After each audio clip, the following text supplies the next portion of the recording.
Pak Amiruddin tidak punya sikap leadership yang kuat. Ya, kalau nggak ada, ya nggak cocok jadi bupati. Kira-kira saya punya LO, Anda punya konsultan politik, Anda punya wakil, diskusi dengan mereka. Maka kekalahan terbesar Amiruddin itu terletak pada rekayasanya dalam politik.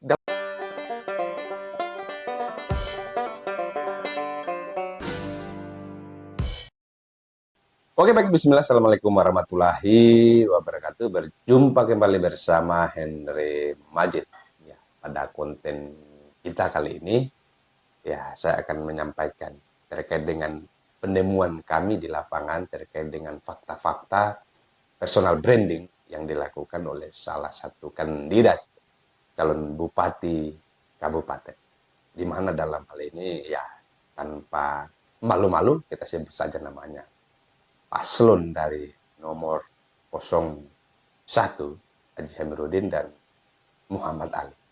Kami menemukan ada beberapa keganjalan sebenarnya dalam hal personal branding yang sudah dilakukan atau yang ditampilkan di publik itu seolah-olah bukan Haji Amiruddin yang kita kenal hari ini.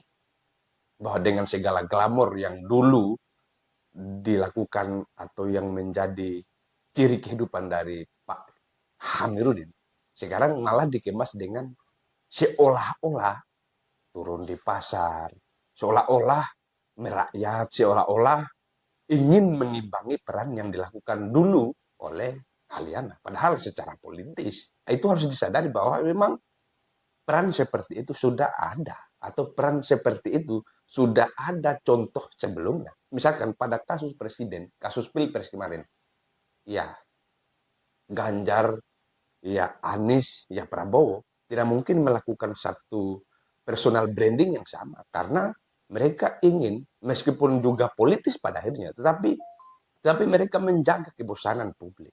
Mereka menjaga daripada kita kelihatan bodoh pada akhirnya, mending kita mengemas diri atau kita mempersonaliti diri itu dengan cara yang belum ada sebelumnya. Misalkan Anies mau di cara apapun, dia mau berhadapan dengan siapapun, ya dia harus mengemas dirinya atau personalitinya, memang dia harus menjadikan orang yang cendekia.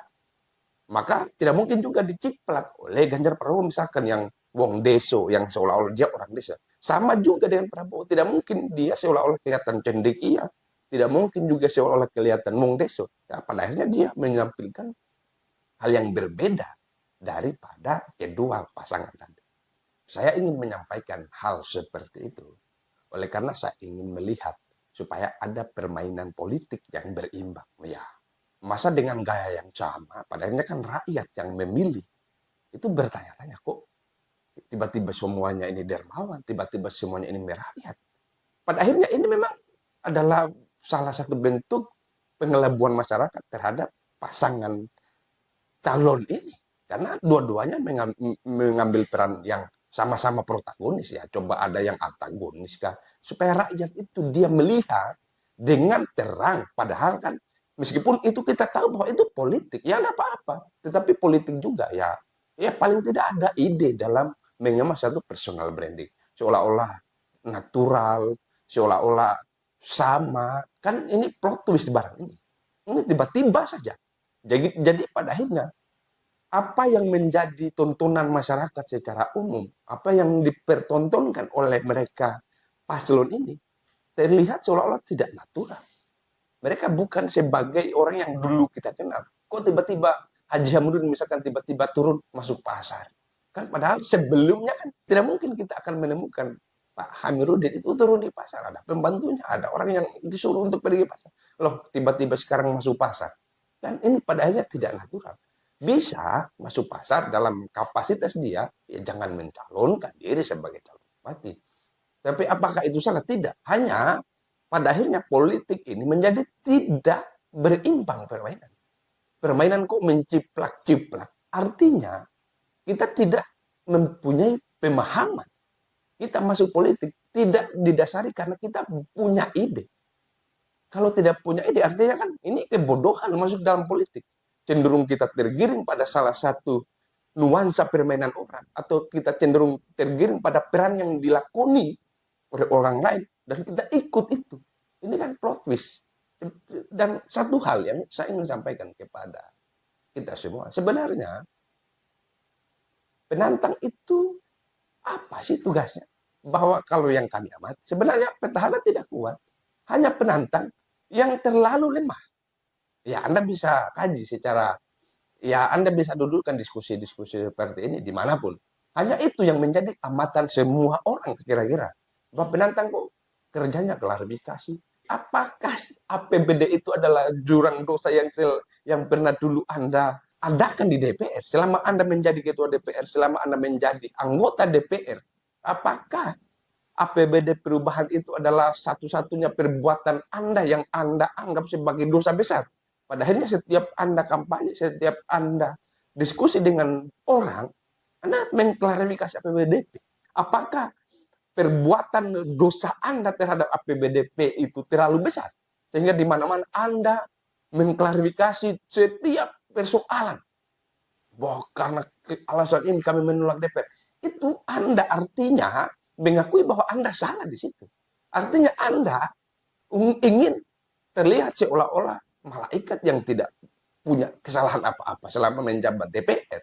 Meskipun juga apa yang sudah kita saksikan hari ini memang bukan betul-betul dari sikap dan ketegasan dari Haji Amiruddin ketika saat itu menjadi DPR. Mungkin ada beberapa kelompok, mungkin kelompok wakil kira-kira yang pada hari itu ingin menjerumuskan ketua DPRD ini, pada akhirnya menolak APBD. Tapi itu bukan yang menjadi topik pembahasan kita. Hanya itu selingan supaya kita juga sadar bahwa di mana-mana klarifikasi ini sudah sangat menggerogoti Pak Haji Amiruddin ini, cenderung tergiring. Ya, makanya saya sampaikan di awal tadi, bahwa apa yang dilakoni, apa peran yang dilakukan oleh Haliana misalkan, diikuti. Apa Pak Haliana masuk ke pasar, Pak Haji Amiruddin ini masuk pasar. Atau cenderung mengikuti peran yang dimainkan oleh Haliana.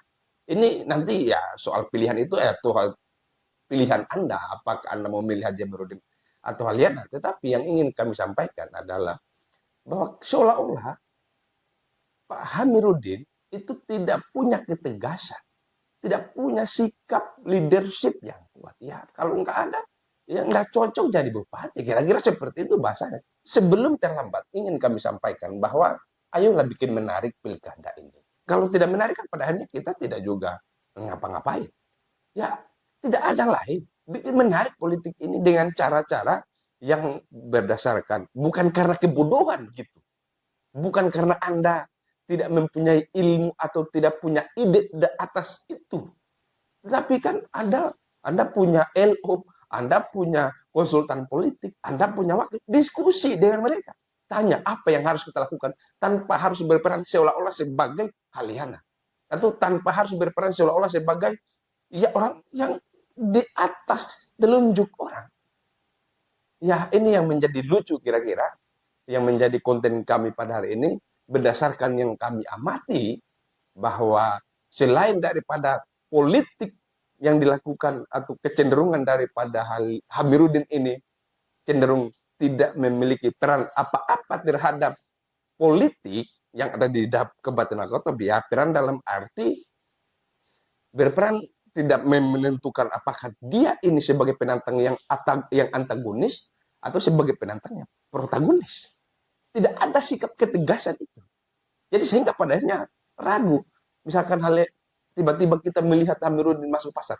Oh, ini yang dilakukan oleh Haliana dulu. Nah, sekarang terbongkar bahwa itu semua politik. Jadi, ya, untuk politik ini berjalan baik, untuk politik ini berjalan sesuai dengan apa yang seluruh politisi ini inginkan, ya ambil peran yang bukan atau yang belum pernah dilakukan oleh politisi yang lain. Maksud ingin kami sampaikan kepada masyarakat Wakatobi, wabil khusus kepada Amiruddin, bahwa kekalahan terbesar Amiruddin itu adalah bahwa personal brandingnya atau rekayasa politiknya itu seolah-olah tidak natural. Kenapa? Orang-orang yang ada di sampingnya misalkan, bisik aja Pak Haji Amiruddin itu. Bukan saja apa yang ada pada dirimu. Jangan Anda keluar dari sifat asli Anda. Misalkan orang yang glamor, memangnya orang yang glamor dalam politik itu haram. Kenapa tiba-tiba seolah-olah kita ingin merakyat baru dikatakan sebagai calon bupati. Padahal kan glamor pun bisa didesain menjadi personal branding kita untuk kita bisa menang. Hanya kan sekarang ini tidak kita temukan demikian. Maka kekalahan terbesar Amiruddin itu terletak pada rekayasanya dalam politik, dalam personal brandingnya. Itu belum menemukan siapa jati diri, Pak, daripada Haji Amiruddin. Jati dirinya seolah-olah masih dibuat-buat. Personal branding yang direkayasa masih tidak menemukan siapa dari Haji Amiruddin ini yang sesungguhnya. Demikian yang kami bisa sampaikan pada konten kali ini. Saya Henry Majid, sampai ketemu di konten-konten selanjutnya.